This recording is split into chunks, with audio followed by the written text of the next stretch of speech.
ধান গাছের চারা রাস্তায় লাগিয়ে এবং পর্যাপ্ত পরিমাণে জলের দাবিতে বিক্ষোভ। হুগলি জেলার আরামবাগ মহকুমায় পর্যাপ্ত পরিমাণ বোরো জলের দাবিতে ভারতীয় জনতা পার্টির উদ্যোগে অবস্থান বিক্ষোভ। মহকুমা শাসকের কার্যালয়ের সামনে ব্যাপক অবস্থান বিক্ষোভ বিজেপির দুই বিধায়ক সুশান্ত ঘোষ এবং বিশ্বনাথ কারকের নেতৃত্বে। এছাড়াও বিক্ষোভে ছিল বিজেপির অন্যান্য নেতৃত্বরা সহ সাধারণ চাষিরা। খানাকুল বিধায়ক সুশান্ত ঘোষ সহ এলাকার চাষিদের দাবি, বোরো চাষ সহ আলু চাষের জন্য পর্যাপ্ত পরিমাণ জল দেওয়া হচ্ছে না চাষিদের। বিধায়ক সুশান্ত ঘোষ অবস্থান বিক্ষোভে এসে তিনি এটাও জানান, হাজার হাজার চাষিদের নিয়ে এসেও এসডিও অফিসে তালা লাগিয়ে সেখানে বসে থাকবেন। বন্যার পর খানাকুলের বিভিন্ন জায়গায় রাস্তাঘাট এখনো সারানো হয়নি, পাশাপাশি ধোপাঘাট যে ব্রিজ আছে সেটা এখনো মেরামত করা হয়নি, যে কারণে যে কোনো সময় ঘটতে পারে বড় ধরনের দুর্ঘটনা। পাশাপাশি প্রধানমন্ত্রীর সড়ক যোজনা রাস্তাগুলো ভেঙে গেছে খানাকুলে, সেই রাস্তাগুলোকে কম মালপত্র দিয়ে সারানো হচ্ছে, এমনকি রাস্তার টেন্ডার হয়ে গেছে অথচ রাস্তার কাজ হয়নি বলেও দাবি করছে খানাকুলের বিজেপির বিধায়ক সুশান্ত ঘোষ। এছাড়াও ছিলেন গোঘাট বিধায়ক বিশ্বনাথ কারক সহ অন্যান্য নেতৃত্বরা। আমরা জানি আন্দোলন করে কিভাবে মানুষের অধিকার ছিনিয়ে নিতে হয়, এটা বরাবরের চলছে, এটা আজকের নয়। আজকে এই যে ঘুম ভাঙাতে আসছে শীতঘুম, এই শীতঘুমের পর উঠে নিশ্চয়ই বসবেন। যদি না আসে তাহলে আমরা পুরোপুরি এই এসডিও অফিসেও তালা লাগিয়ে দেবো, চাষিদেরকে হাজার হাজার চাষিদেরকে নিয়ে আসবো, এসডিও অফিসে তালা লাগিয়ে এখানে সামনে বসে থাকবো। যে এই খানাকুল, আরামবাগ, গোঘাট, পুরসুরা সম্পূর্ণ বন্যা কবলিত এলাকা। এই এলাকায় যে চাষাবাদ হয়েছিল, বর্ষার সময় যে চাষাবাদ হয়েছিল সেটা সম্পূর্ণরূপে বন্যায় নষ্ট হয়ে গিয়েছে। চাষিরা এখন খেতে পর্যন্ত পাচ্ছে না। দিন আনা দিন খাওয়া মানুষগুলোর অবস্থা আরও খারাপ, তারা কঠিন সমস্যার সম্মুখে পড়েছে। আমাদের এই খানাকুল, আরামবাগের কিছু অংশ, গোঘাটের কিছু অংশ, পুরসুরার কিছু অংশ যে বোরো চাষ হয়, সেই বোরো চাষ সম্পূর্ণরূপে নদীর জলের উপর নির্ভরশীল, ডিভিসির ছাড়া জলের উপর নির্ভরশীল। কিন্তু এই যে ডিভিসির নিয়ম একটা রয়েছে, যেটা রাজ্য আর কেন্দ্রীয় সমন্বয়, এই যে বর্তমান সময়ে যে বড় বাঁধগুলো দেওয়া হয়েছে নদীতে, এই বছর বড় বাঁধ প্রায় 1.5 মাস লেট করে দেওয়া হয়েছে। বড় বাঁধ টেন্ডার করতেই 1 মাসের ওপরে লেট হয়েছে। ইচ্ছাকৃতভাবে এই বছর চাষিদের পেটে লাথি মারছে তৃণমূল সরকার, যাতে করে এই এলাকার চাষিদেরকে বিপদে ফেলা যায়, তার চেষ্টা করছে এই সরকার, তার সঙ্গে সঙ্গে এই তৃণমূল পরিচালিত জেলা পরিষদ।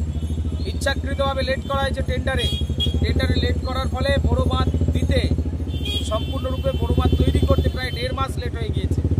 তো ডিভিসি জল ছাড়ছে, খুব অল্প পরিমাণে জল আসছে আমাদের এখানে, যথার্থ জল আসছে না, যথাযথ জল আসছে না। তো তার জন্য আমরা বারবার তো এসডিওকে ফোন করছি, এসডিও বলছে দেখছি। উনি জানাচ্ছেন বলে আর জানাচ্ছেন, আর ফোন ধরছেন না, এমএলএদের ফোন পর্যন্ত ধরছেন না, ডিএম ফোন ধরছেন না। কেন ধরবে না? কেন এই এলাকার চাষিদেরকে বিপদের মুখে ফেলা হবে প্রতি বছর?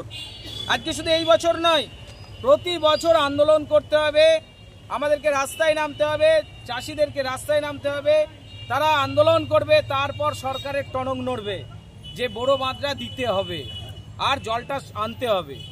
প্রতি বছর লেট করে এরা, কেন হবে? কেন ইচ্ছাকৃতভাবে চাষিদেরকে এরকম কঠিন জায়গায় নিয়ে যাবে এরা? আর সেই সঙ্গে বড় জল, আমি দেখলাম কালকে মিডিয়াতে তৃণমূলের কিছু নেতা বলছে বড় জল চলে আসছে। আজ আপনারা খুব ঘুরে দেখুন খানাকুলের 90% এলাকায় এখনো পর্যন্ত জল নেই, বড় জল নেই, অল্প পরিমাণে জল ছাড়াচ্ছে। এখানে তো প্রশাসন জানে যে ডিভিসিকে কত পরিমাণ জল ছাড়তে হবে, তাকে বলতে হবে ডিভিসিকে কত পরিমাণ জল ছাড়ার কথা, বলছে না কেন? এদের কাছে কি কোনো তথ্য নেই? বিগত দিনের তো তথ্য আছে, সেই তথ্য অনুসারে কেন কাজ করছে না প্রশাসন? ইচ্ছাকৃতভাবে চাষিদেরকে যে বিপদের মুখে ফেলা হচ্ছে, তার জন্য আমরা আন্দোলনে নেমেছি। আমরা আজকে এখানে অবস্থান করছি। সেই সঙ্গে বেশ কিছু দাবি আছে। বন্যার পর রাস্তাঘাট সম্পূর্ণ ভেঙে গেছে, প্রধানমন্ত্রী সড়ক যোজনার রাস্তাগুলো সম্পূর্ণরূপে ভেঙে গিয়েছে খানাকুলের বুকে, সেই রাস্তাগুলো সারানো হচ্ছে, অল্প কিছু মাল মশলা দিয়ে সারানো হচ্ছে, কিন্তু যেখানে সারানো হচ্ছে তার 5 দিন পর আবার রাস্তাগুলো খারাপ হয়ে যাচ্ছে। অনেক রাস্তা এখনো পর্যন্ত সারানোই হয়নি, অথচ টেন্ডার হয়ে গেছে। আপনারা খোঁজ নিয়ে দেখুন, টেন্ডার হয়ে গেছে অথচ রাস্তায় কাজ হচ্ছে না, ওই টেন্ডারের টাকাও তুলে নিচ্ছে। কেন হবে এটা? এই জিনিস চলতে পারে না, সরকারি টাকা নয়ছয় হতে পারে না। আমরা জানিয়েছি, আমি বারবার ভিডিওকে জানিয়েছি, এসডিওকে ডিএমকে জানিয়েছি। ওরা যায় প্রশাসনিক বৈঠকের নাম করে মানুষকে মিথ্যা প্রতিশ্রুতি দিয়ে আসে। পুরো একদম ওপর থেকে নিচে পর্যন্ত চোরে ভর্তি, প্রত্যেকটা ডিপার্টমেন্ট চোরে ভর্তি। তার সঙ্গে ধোপাঘাট ব্রিজ বন্যার সময় ভেঙে রয়েছে, ঝুলে রয়েছে। সেই ধোপাঘাট ব্রিজটাকে আজ পর্যন্ত সারানোর কোনো ব্যবস্থা করেনি। মানুষ প্রত্যেক দিন মৃত্যুর মুখোমুখি হয়ে আছে। ওখানে যে কোনো সময় দুর্ঘটনা ঘটতে পারে, যে কোনো সময় বড় ধরনের বিপদ ঘটতে পারে। ওখানে অনেক মানুষ মারা যেতে পারে। কি করছে প্রশাসন? এদের ঘুম ভাঙাতে আসছি। যে শীত ঘুম দিচ্ছে, সেই শীত ঘুম ভাঙাতে আমরা এসেছি আজকে। তৃণমূলের সরকার, ধাপ্পাবাদী সরকার, কৃষকের ন্যায্য দাবিতে বিজেপির আন্দোলন চলছে, চলবে। পুকুর থেকে ছিঁচে, কিন্তু এমন অবস্থা আছে মাছ ভাজার মতন হয়ে গেছে জমির অবস্থা। জল পাইনি, পুকুর থেকে যে পুকুর মালিক সে জল দিচ্ছে না। 2 বিঘা জমি রয়েছি, আপনারা দেখুন যে ক্যামেরা নিয়ে কি অবস্থা, জমি ফাট ধরে গেছে। এই ধরুন সার 1800 টাকা বস্তা, 1900 টাকা বস্তা সার কিনে এই অবস্থা ছিঁচে কুচে রয়েছি। বড় যান নাহলে কি অবস্থা হবে বলুন আমাদের। চাষবাস ছাড়া আর কি কি করেন আপনি? চাষবাসই আমার। কি কত বিঘা চাষ করেছেন? আমি 2 বিঘা ধান জমি চাষ করছি। নিজের জমি না ভাগের? না, ভাগের জমি চাষ করেছি। কি করবো, নিজের জমি নয়, ভাগের জমি চাষ করেছি। এক তো বন্যায় রয়েছিলাম, সে বন্যায় নষ্ট হয়ে গেল। কিন্তু এই দেখুন বড় জলের জন্য এই অবস্থা। ধান না চাষ হলে কি খাবেন? কিনে খেতে হবে কোন রকমে, দিন মজুর করে খাই। আচ্ছা, কোন পার্টি করেন আপনি? আমি পার্টির সাথে কোনো এমনি পার্টিগত ব্যাপার নয়। খালি এখানে কেন এসেছেন? এসেছি ওই যে বড় জলের জন্য। চাষি হিসেবে এসেছেন? হ্যাঁ, চাষি হিসাবে এসেছি। কি নাম আপনার? হেমন্ত জানা। কোথায় বাড়ি আপনার? আমার খানাকুল, রায়টি। ভারত মাতা কি, BJP BJP BJP BJP BJP জিন্দাবাদ। আরামবাগ সাব ডিভিশন জুড়ে পর্যাপ্ত বড় জলের ব্যবস্থা করা হলো না কেন? এসডিও জবাব দাও। ব্যবস্থা করা হলো না কেন? এসডিও জবাব দাও। পেটে লাথি মারা হচ্ছে কেন? এসডিও জবাব দাও। চলছে দাবিতে আজকে ধর্ণাবস্থা চলছে, চলবে। চাষিদেরকে পর্যাপ্ত পরিমাণে জলের ব্যবস্থা করতে হবে। কৃষক মারা সরকার, কৃষক মারা সরকার, চাষি মারা সরকার, গরিব কৃষক বিরোধী সরকার, গরিব কৃষক বিরোধী সরকার। অবিলম্বে পর্যাপ্ত পরিমাণে বড় জলের ব্যবস্থা করতে হবে। অবিলম্বে পর্যাপ্ত পরিমাণে বড় জলের ব্যবস্থা করতে হবে।